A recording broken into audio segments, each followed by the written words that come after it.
ఈ ఉగాది నుండి astrology plus law of attraction తో కొత్త జీవితాన్ని మొదలు పెట్టండి. వెంటనే జేకేఆర్ గురువు గారి పర్సనల్ అపాయింట్మెంట్ తీసుకోండి.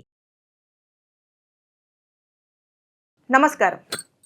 మనతో ఈరోజు ఆధ్యాత్మికవేత్త, జ్యోతిష్య పండితులు బ్రహ్మశ్రీ మాడుగుల శివప్రసాద్ గురువు గారు ఉన్నారు. వారితో మాట్లాడదాం.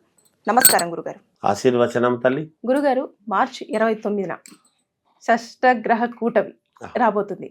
దానివల్ల మనకు ఏమైనా ప్రమాదం జరిగే అవకాశాలు ఉన్నాయా గురుగారు? శ్రీ మహాగణాధిపతయే నమః. ఐం మహాసరస్వత్యే నమః.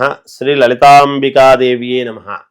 షష్టగ్రహ కూటమి ఈ మార్చి 29వ తారీఖు శనివారం నాడు అమావాస్య అన్నీ ఒక్కసారిగా వస్తున్నాయి అనేటువంటిది మనకు తెలుస్తూ ఉన్నది.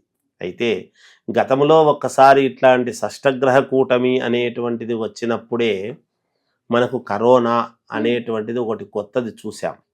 మరి ఈ సంవత్సరం కూడా అలాంటిది ఏమైనా వస్తుందా అనేటువంటి ఒక్క ఆలోచన చేస్తే అంత ప్రమాదకరమైనటువంటిదైతే ఏమీ రాదు. కానీ కాకపోతే శని ఎప్పుడు కూడా శనివారానికి శని ఆధిపత్యం, శని దేహపీడాకారకుడు అనేటువంటిది ముందు గమనించాలి మనం అందరి జాతకాల్లో కూడా.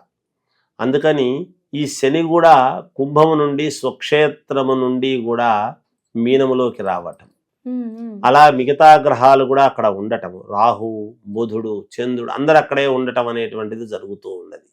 ఇవన్నీ చూసుకున్నప్పుడు మరి మానవ జాతికి ఎటువంటి ఇబ్బందులు ఉన్నాయి అనేటువంటిది ఒకసారి గ్రహించాలి.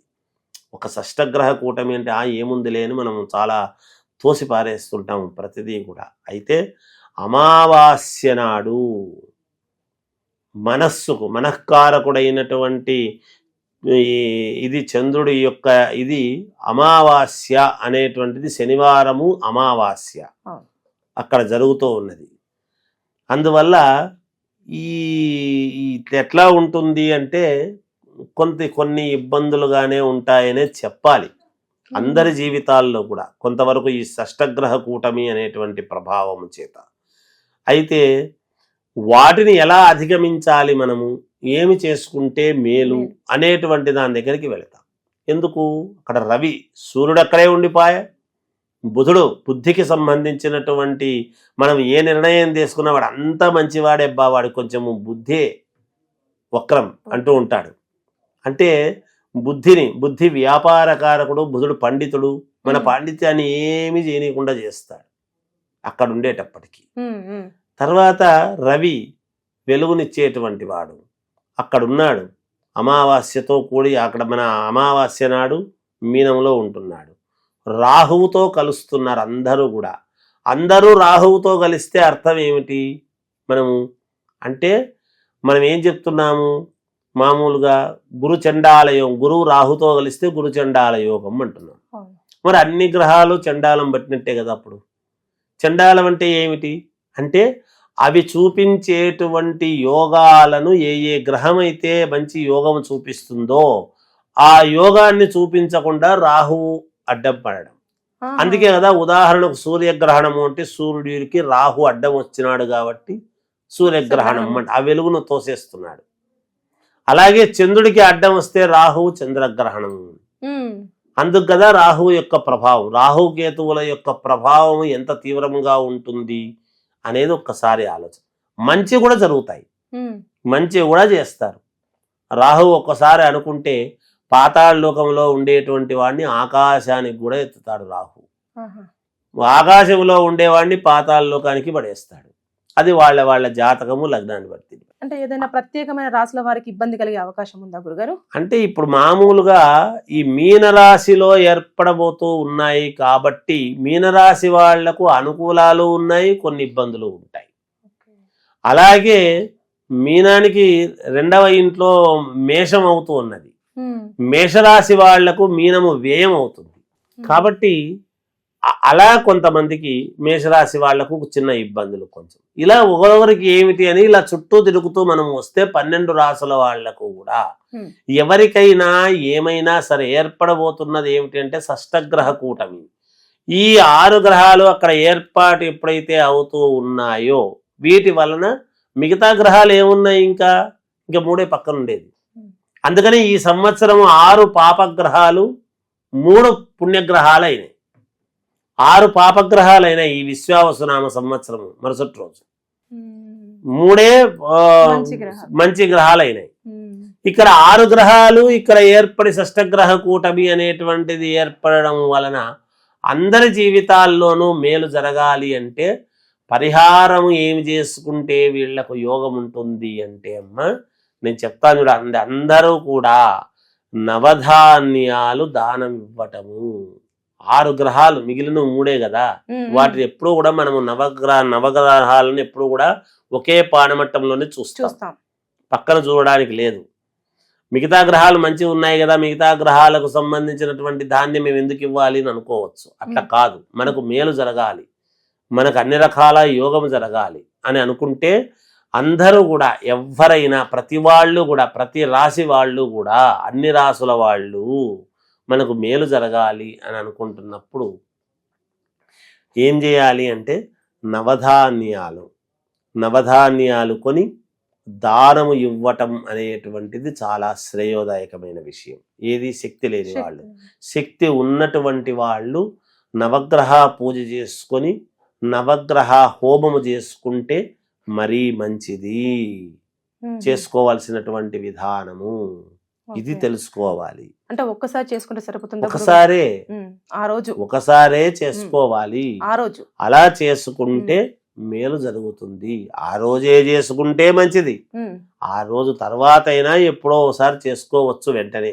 అది ఏమిటి, ఒక నెల లోపల చేసుకుంటే మంచిది.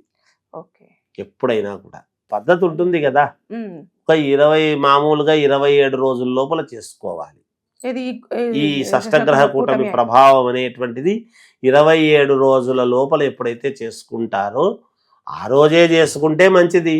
లేదా వారం లోపల చేసుకోవటము, లేదా 16 రోజుల లోపల చేసుకోవటము, లేదా 21 రోజు లోపల చేసుకోవడం, 27 రోజుల లోపల చేసుకోవడం. ఇంకా నెల తిరగకుండా మళ్ళీ ఆ మాసము మళ్ళీ దాటిపోకుండా అనేటువంటిది చూసుకుని ఎప్పుడైతే చేసుకుంటారో వాళ్లకు చాలా వరకు మేలు జరుగుతుంది. ఒక్కసారి ఉపశమనం, మమ్మల్ని అనుకున్నారు, మమ్మల్ని చేసుకున్నారు అనేటువంటి తృప్తి కలుగుతుంది. ఇది చేసుకుంటే మేలు జరుగుతుంది. ఎవరైనా తల్లి ఎవరి శక్తి అనుసారం వాళ్ళు అనుకూలంగా చూసుకొని చేసేసుకోవడం.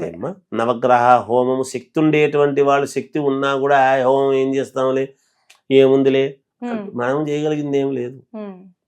నవగ్రహాలను బట్టే మన స్థితిగతులు, మానవుడి యొక్క జీవితం నడుస్తుంది. ఆకాశంలో ఉంటాయి గ్రహాలన్నీ కూడా. మనకు ఆకాశాన్ని బట్టే కదా, మనకు ప్రకృతిని బట్టే మన యొక్క మార్పు, మన శరీరంలో మార్పులు జరుగుతాయి. ఇప్పుడు విపరీతమైనటువంటి గాలి వచ్చింది అనుకోండి పంచభూతాల్లో, ఆ గాలిలో కాలుష్యం వల్ల మనం పీలిస్తే మనకు అనారోగ్యం రాదా?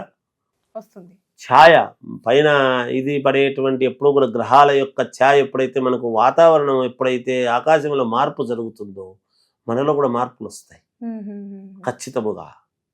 అందువల్లనే కదా ప్రతి వాళ్ళ యొక్క జాతకంలోనూ దీనికి ఒక ప్రామాణికం.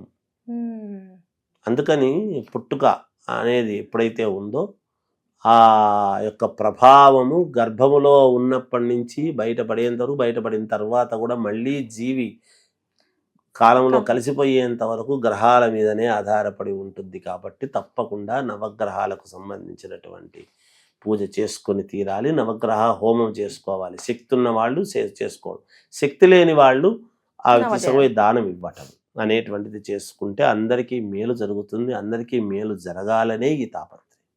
వ్యాపారస్తులకు కానీ, ఉద్యోగస్తులకు కానీ, రాజకీయ నాయకులకు కానీ, ఎవరైనా సరే, ఏ డిపార్ట్మెంట్ లో ఉన్నా సరే, ఏ డిపార్ట్మెంట్ లో ఉండినా ఎవరైనా చేయాల్సిందే. ముందు మొట్టమొదట ఈ సంవత్సరము ఆఖరు, మళ్ళీ తర్వాత వెంటనే మనకు ప్రారంభము రెండు ఉంటుంది. కాబట్టి నేనేమంటున్నా అంటే సంవత్సరం ఆఖరిది కదా, అదే రోజే అందరూ పరిగెత్తిపోలేరు కదా. కాబట్టి 27 రోజుల లోపల ఒక మండలము ఉంటుంది, మండలం లోపల అని ఓ పద్ధతి ఉంటుంది. కానీ 41 రోజు కదా మండలం అంటే. ఇక్కడ మనం ఏం చేస్తామంటే మామూలుగా పుట్టినప్పుడు ఏదైనా దోషం ఉంటే, నక్షత్ర దోషం ఉంటే మనం నెలకు లోపల చేసుకుంటే మంచిది అని చెప్తాం. ఈ దోషము కూడా అలాంటిదే. మీనములో పైగా మీనం ఏమిటి? మొట్టమొదట భగవంతుడు ఎత్తినటువంటి మత్స్యావతారమే మొట్టమొదటి అవతారం. ఆహా. శ్రీకృష్ణ భగవానుడి యొక్క మొట్టమొదట ఎత్తినటువంటి అవతారము మత్స్యావతారం. అటువంటి మత్స్య మీనములోనే ఏర్పడ్డాడు. మనకు శ్రీ మహావిష్ణువే ఆధారము. ఎందుకు? ప్రతి మనిషి పుట్టుక నుంచి పైకి ఎదగాలి అని అనుకుంటాం. అందుకే శ్రీ మహావిష్ణువు ఎక్కడైనా నిలబడే ఉంటాడు గాక ఆశీర్వచనం చేస్తూ, ఎదటివాడు ఎదగాలి అని, తన ఎత్తు ఎదగాలి అనేటువంటి భావనతో. అందువలన ఇవన్నీ కూడా అంటే మనం ఏదో ఊరికనే చెప్పినాం, మళ్ళీ పండుకొని ఉంటాడు కదా విష్ణువు పాల సముద్రంలో అంటే, పాల సముద్రంలో పడుకున్నటువంటి విష్ణువు మనం పోయి నమస్కారం చేసుకోము. ఎక్కడైనా శ్రీ మహావిష్ణువు అంటే లక్ష్మీదేవి విష్ణువు ఉండేటువంటివి నిలబడే ఉంటారు. ఎందుకంటే ఎదుగుతూ రావాలి, మనం ఎదగాలి అని. అలంకార ప్రియో విష్ణువు. అందుకని మనం ఎక్కడైనా కూడా వివాహాలు చేసుకున్న రామాలయము విష్ణు పరంపర అయినటువంటి ఆలయాల్లోనే చేసుకుంటాం.